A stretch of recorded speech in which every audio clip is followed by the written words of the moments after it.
Now to another story altogether, and in Nyeri County, MCAs there have voted to have the Governor Nderitu Gachagua impeached. The governor is accused of alleged abuse of office and misappropriation of county funds. Here now the details with our Central Kenya reporter, Carol Nderi. A section of the members of the county assembly seemed determined to send the governor packing early morning before debate on the motion commenced. Nyeri County This after an eventful night where 33 members of the county assembly spent the night at the assembly in supposed fear of abduction or being denied access into the premises. The debate that was expected to commence at about 9:30 a.m. began at 10:30 with the mover, Kiganjo Nyeri MCA Barago Mutahi, opening the floor of the House with his submissions as to why Gachagua had to go. The governor is a selfish man.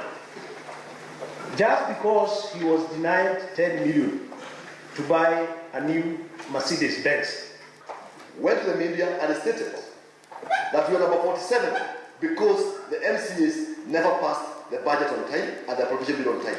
They accused the governor of alleged abuse of office, misappropriation of funds, high-handedness, breach of the constitution, and what they called undermining the authority of the assembly.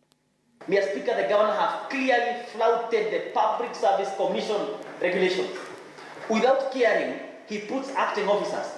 That is to evade the assembly from scrutiny and approval of these members.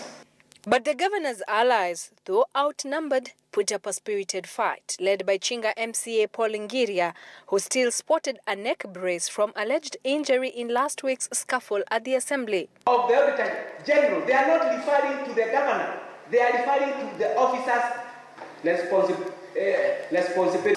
The Speaker, Mogo, clarified that 2/3 of the assembly members was needed to pass the motion, and as it were, 32 MCAs met the threshold. For or in favor of the removal of the governor by way of impeachment is 32 votes out of 46. So it has been passed by more than 2/3 of all the members of the assembly. And accordingly, the motion is passed by this assembly.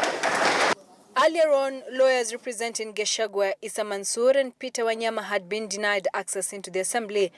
The Speaker insisted that the governor had been served with a notice to appear in person on the 26th of August, and as such, the assembly expected him to be present. Just last week, Gachagua blamed an unnamed politician for his woes, saying that this was all about 2017 elections.